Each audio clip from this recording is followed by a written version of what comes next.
Bien, hola de nuevo. Vamos a hacer en este vídeo otro problema sobre sólido rígido y vamos a hacer en concreto este en el que vamos a trabajar con un cilindro y se nos pide calcular su energía cinética. Bien, el cilindro tiene masa m, radio r y altura h y bueno, lo principal acerca de su movimiento es que está girando alrededor de un eje que pasa por su centro de masas y además se mantiene siempre formando 45 grados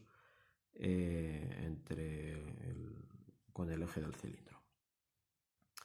Bien, pues lo primero que deberíamos hacer es calcular los momentos de inercia de este cilindro. Yo esta parte la voy a dejar simplemente indicada. Primero deberíamos pensar dónde ponemos nuestro origen para calcular los momentos de inercia. Bueno, ya vemos que el eje de rotación está pasando por el centro de masas, así que deberemos calcular los momentos de inercia para ejes con origen en el centro de masas. Es decir, tenemos nuestro cilindro, el eje de simetría de nuestro cilindro. Nos dicen que este cilindro tiene un radio de base R y una altura H. Bueno, pues entonces deberé poner mi origen en el centro del cilindro y por lo tanto pues este será el eje E3, por ejemplo, y los otros dos ejes, pues a este lo voy a llamar eje E2 y el eje E1 que iría hacia afuera del papel para tener el producto vectorial definido positivo. Bien, pues haciendo los cálculos, que como os digo me los voy a saltar, obtenemos que los momentos de inercia en torno a los ejes E1 y E2 son iguales y son un cuarto de mr cuadrado más un doceavo de mh cuadrado. Y el tercer momento de inercia es un medio de mr cuadrado debido a la simetría cilíndrica que tenemos en nuestro cuerpo. Bien, pues ahora vamos a obligar a nuestro cono a girar con una velocidad angular constante, formando 45 grados con el eje del cilindro. Es decir, si yo inicialmente me coloco la velocidad angular en la dirección vertical, eso quiere decir que el cono, el eje del cono, vamos a ver cómo lo dibujamos. Esto sería nuestro cono. Esto sería el eje de simetría del cono y la velocidad angular iría en la dirección vertical. Esto sería el eje K y esto sería el eje E3. Por lo tanto, la velocidad angular iría en la dirección de K. En principio lo coloco positivo en ese sentido. Bien, pues esto es el eje E3, el eje E2 sería esto que tengo aquí y el eje E1 que iría hacia afuera del papel. Bien, como dato del problema nos dicen que este ángulo θ se mantiene constante a 45 grados. Bueno, pues entonces ya vemos de este dibujo que omega va a estar siempre contenido en el plano formado por E2 y E3, es decir, lo podemos escribir como una combinación lineal de E2 y E3 y además el ángulo se mantiene constante, o sea que podemos utilizar este ángulo para encontrar omega. Las componentes de omega sobre E1 serán 0. Bien, pues entonces esto me dice que omega va a ser siempre omega por K, el módulo de omega por K, además sabiendo que es constante, y por lo tanto las componentes serán omega 1 tiene que ser 0, omega 2 por la simetría, por la relación que tenemos aquí, omega 2 es el cateto opuesto, así que va con el seno, omega seno de θ, que sabemos que es 45, y omega 3 será omega coseno de θ. Muy bien, pues a continuación nos escribimos la energía cinética.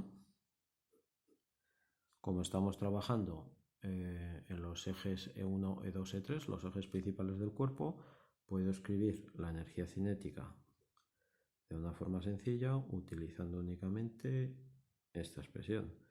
1 medio de I sub 1 omega 1 al cuadrado, 1 medio de I sub 2 omega 2 al cuadrado, y tenemos finalmente 1 medio de I sub 3 omega 3 al cuadrado. Omega 1, omega 2, omega 3 las tengo aquí definidas, y 1, y 2 y 3 es lo que he calculado en el primer apartado. Bien, pues llegamos entonces introduciendo nuestros valores. Tenemos que la energía cinética será 1 medio, introduzco el valor de I sub 1, m r cuadrado partido por 4, h cuadrado partido por 12, y el valor de omega sub 2, que será omega cuadrado seno cuadrado de teta, más el término 3. Fijaros que este término se hace 0 porque omega 1 es 0. Bien, pues tengo 1 medio, multiplica a I sub 3, que es 1 medio de mr cuadrado, y omega sub 3, que es omega cuadrado coseno cuadrado de teta. Bien, tengo aquí un seno cuadrado y un coseno cuadrado de teta. Ya sabemos que tenemos teta igual a 45 grados, así que como el seno de 45 es igual al coseno de 45, pues el seno y el coseno al cuadrado van a ser raíz de 2 partido por 2 al cuadrado, o lo que es lo mismo, 2/4, que es lo mismo que 1 medio. Así que toda esta expresión me va a quedar 1/4 m omega cuadrado r cuadrado partido por 4, h cuadrado partido por 12, r cuadrado partido por 2, y todo esto es 1/4 de m omega cuadrado 3/4 de r cuadrado más 1/12 de h cuadrado. Bueno, puedo sacar algo de factor común aquí y podría escribirlo de una forma un poco más compacta. Vamos a escribir t igual a m partido por 16 omega cuadrado 3r cuadrado más h cuadrado partido por 3. Con lo que tenemos por fin la energía cinética.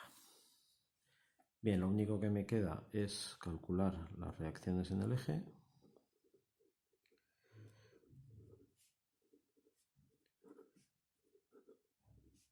Y para ello tengo varias posibilidades, en concreto 2 posibilidades para conocerlo. La primera de ellas sería calcular el momento angular J. A partir del momento angular J, calcular J punto e igualarlo a las reacciones en torno al origen. Bueno, otra posibilidad sería utilizar las ecuaciones de Euler. Siempre hemos dicho que las ecuaciones de Euler no son útiles cuando no tenemos reacciones, pero también nos pueden ser de utilidad cuando lo que queremos conocer son las reacciones si conocemos previamente las componentes de la velocidad angular. En nuestro caso, las componentes de la velocidad angular son muy sencillas y además se mantienen en el tiempo. Bueno, pues vamos a plantearlo de esa forma. Si yo planteo las ecuaciones de Euler, tendré que I sub 1 por omega sub 1 punto más I sub 3 menos I sub 2 por omega 3 omega 2. Esto será las reacciones en el eje 1, y voy a tener I sub 2 omega sub 2 punto y 1 menos I3, omega 1, omega 2 igual a N2. Y finalmente